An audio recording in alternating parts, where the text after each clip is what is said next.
বেশ খানিকটা দেরি হলেও তবে এবার ধীরে ধীরে নামতে শুরু করেছে দক্ষিণবঙ্গের তাপমাত্রা। সকালে এবং সন্ধ্যার দিকে শিরশিরানি ভাব ফের অনুভূত হচ্ছে। তাহলে কি অবশেষে এলো শীত? আবহাওয়া দপ্তর জানিয়েছে, সপ্তাহান্তে দক্ষিণবঙ্গের এই তাপমাত্রার আরও অনেকটাই পতন দেখা যাবে। পাশাপাশি বৃষ্টির সম্ভাবনাও থাকছে কয়েকটি এলাকায়। সব মিলিয়ে কেমন থাকবে আজ এবং আগামী কয়েকদিনের আবহাওয়া, কি রয়েছে সতর্কতা, জানুন বিস্তারিত। আবহাওয়া দপ্তর সূত্রে জানা যাচ্ছে, উত্তর পশ্চিম দিক থেকে ঠান্ডা হাওয়া প্রবেশের অনুকূল পরিস্থিতি তৈরি হয়েছে। আজ তাপমাত্রার বিশেষ কোনো হেরফের না হলেও আগামীকাল থেকে পরবর্তী 3 দিনে 3 থেকে 4 ডিগ্রি সেলসিয়াস পর্যন্ত তাপমাত্রা আরও নামতে পারে। অর্থাৎ উইকেন্ডে সর্বনিম্ন তাপমাত্রা 15 ডিগ্রি সেলসিয়াস বা তার নিচেও থাকতে পারে। এদিকে চলতি সপ্তাহে ভোগাতে পারে কুয়াশা। হালকা থেকে মাঝারি কুয়াশার সম্ভাবনা থাকছে পশ্চিম বর্ধমান, মুর্শিদাবাদ এবং বীরভূম জেলার কয়েকটি এলাকায়। কুয়াশার সতর্কতা জারি করা হয়েছে উত্তর 24 পরগনা, নদিয়া, মুর্শিদাবাদ, বীরভূম এবং পশ্চিম বর্ধমানে।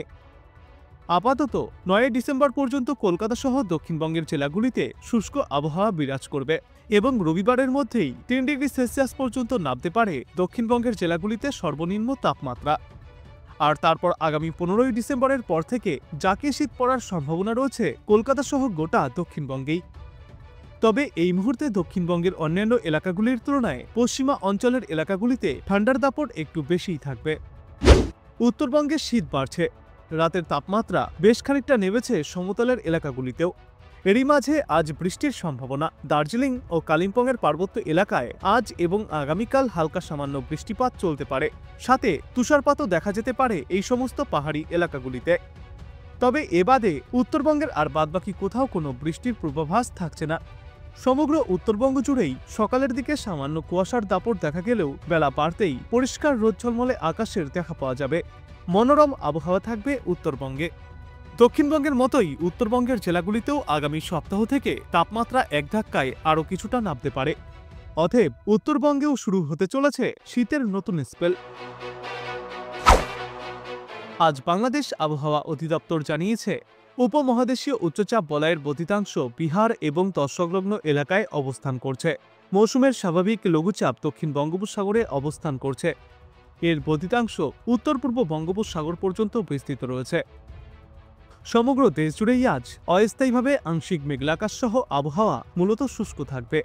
শেষ রাত থেকে ভোর পর্যন্ত সারা দেশের কোথাও কোথাও হালকা থেকে মাঝারি ধরনের কুয়াশা দেখা যেতে পারে। সারা দেশ জুড়ে রাতের তাপমাত্রা কিছুটা হ্রাস পাবে এবং দিনের তাপমাত্রা প্রায় অপরিবর্তিতই থাকতে পারে। আগামীকাল অস্থায়ীভাবে আংশিক মেঘলাকাশ সহ সারা দেশের আবহাওয়া শুষ্কই থাকবে। শেষ রাত থেকে ভোর পর্যন্ত সারা দেশের কোথাও কোথাও হালকা থেকে মাঝারি ধরনের কুয়াশা পড়তে পারে। সারা দেশে রাত এবং দিনের তাপমাত্রা আগামীকাল কিছুটা কমবে। পরশুদিন অস্থায়ীভাবে আংশিক মেঘলাকাশ সহ সারা দেশের আবহাওয়া শুষ্কই থাকবে। ওই দিনও শেষ রাত থেকে ভোর পর্যন্ত সারা দেশের কোথাও কোথাও মাঝারি ধরনের কুয়াশা পড়তে পারে। সারা দেশে রাত এবং দিনের তাপমাত্রা 1 থেকে 2 ডিগ্রি সেলসিয়াস পর্যন্ত আরও কমে যাবে। এবং এর পরবর্তী দিন 5 পূর্বাভাসে বলা হয়েছে, ক্রমশই কমবে রাতের তাপমাত্রা, বাড়বে শীতের দাপট। কোথাও কোনো বৃষ্টির সম্ভাবনা থাকছে না সমগ্র বাংলাদেশ জুড়ে।